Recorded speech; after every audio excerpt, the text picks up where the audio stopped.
আজকে আমি খেলাম 100 টাকায় 5 রকমের ভেজ আইটেম। হ্যাঁ বন্ধুরা, সো ফার্স্ট চলে গেছিলাম একটা মিষ্টির দোকানে পুরি খেতে, আর এটার দাম ছিল 20 টাকা। পুরো একদম গরম গরম পুরি দিয়েছিল, ফার্স্ট হাতে গরমটাই খেলাম।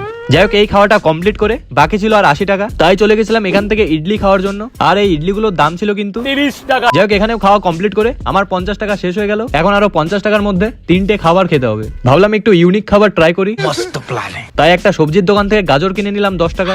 আর এই গাজরটা খেতেই নিয়েছিলাম, এদিকে সুজয় এসে গাজরটা খেতে পারলাম না, পড়ে গেল।